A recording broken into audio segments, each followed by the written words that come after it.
Dihina karena miskin, pria ini buat keajaiban. Dia dihina karena miskin. Dan semangatnya langsung terbakar, melakukan pekerjaan yang disebut hayal oleh warga. Dream, mungkin karya pria ini tak sekolosal Taj Mahal. Monumen yang dibangun atas perintah Kaisar Mughal Shah Jahan untuk istri tercinta, Mumtaz Mahal. Tapi, apa yang dia lakukan ini sungguh luar biasa. Bapurao Tajne, demikian pria asal Kalambeswar, distrik Wasim, Nagpur, India, yang melakukan pekerjaan besar itu. Dia baru saja membuat sumur, setelah sang istri, Sangita, mendapat hinaan saat meminta air kepada keluarga kaya raya di kampungnya. Tajne merupakan seorang dalit kasta terendah. Pekerjaannya hanya buruh rendahan yang miskin. Seperti keluarga papa lain yang tak kuat membuat sumur, Tajne dan istrinya selalu minta air kepada orang kaya. Kasta di atasnya. Dan hari itu, pada Maret silam, sang istri minta izin ke pemilik sumur, dari keluarga kaya raya. Namun, ditolak. Bahkan istri Tajne mendapat hinaan. Aku tak mau menyebut pemilik sumur itu. Bagaimanapun aku merasa dia melecehkan kami karena kami miskin dan dalit. Tutur Tajne, dikutip Dream dari laman Times of India, Jumat tanggal 13 Mei tahun 2016. Hancur. Itulah perasaan Tajne. Dia benar-benar merasa terhina. Hati kecilnya meraung, tak terima diperlakukan seperti itu. Aku pulang hari itu, di bulan Maret, dan hampir menangis. Aku memutuskan tak akan pernah lagi mengemis air kepada siapapun, tambah dia. Tak mau lama-lama meratap, Tajne segera pergi ke kota terdekat, Malegaon, untuk membeli peralatan untuk menggali sumur. Sebelumnya, Tajne tak pernah menggali sumur. Sebuah pekerjaan berat, yang biasanya dilakukan oleh 4 hingga 5 orang.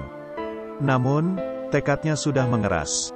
Bisa jadi lebih keras dari cadas dan bebatuan yang akan dia gali. Tangan Tajne mulai menggali. Sedikit demi sedikit, semua dia kerjakan sendirian. Tak ada satupun orang membantu.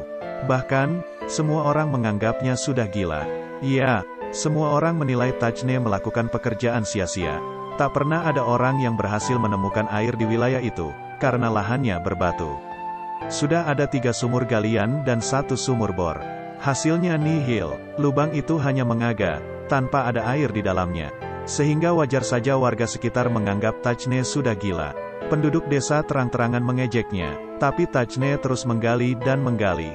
Saat pagi sebelum berangkat kerja, dia habiskan 4 jam untuk menggali. Selain itu, 2 jam setelah pulang kerja. Dengan proyek menggali sumur ini, dia bekerja 14 jam dalam sehari. Itu dia lakukan selama 40 hari, tanpa terputus. Sulit untuk menjelaskan apa yang aku rasakan saat itu. Aku hanya ingin memberikan air kepada semua penduduk, sehingga kami para dalit tidak mengemis air dari kasta lain, tambah dia. Alat yang dia pakai sangat sederhana. Sudah begitu tak ada pengetahuan tentang hidrologi. Yang ada hanya semangat dan otot saja. Ditambah insting, gali dan gali, tanpa henti. Dan upaya itu akhirnya tak sia-sia. Sumur yang dia gali itu menyemburkan air. Aku berdoa kepada Tuhan sebelum mulai menggali. Aku sangat bersyukur upayaku dikabulkan, tutur Tajne. Kini, warga yang sebelumnya mencibir Tajne berbondong ke sumur itu. Mereka mengambil air hasil keringat Tajne yang mereka olok-olok tanpa ampun. Kini, para dalit itu tak lagi bergantung pada air sumur milik keluarga kaya. Sumur yang digali Tajne itu memiliki kedalaman 4,5 meter. Tajne ingin menggali 1,5 meter lagi agar lebih dalam agar sumur dengan lebar 2 meter itu bisa menampung air lebih banyak. Kami berharap tetangga kami akan membantu kami untuk memperdalam sumur ini, tutur Sangita. Jaisre, salah seorang tetangga, mengapresiasi upaya Tajne yang pantang menyerah itu. Terima kasih Tajne, kami bisa memperoleh air sepanjang waktu. Sebelumnya, kami harus berjalan 1 kilometer ke daerah lain dan terkadang dilecehkan, tambah Jaisre.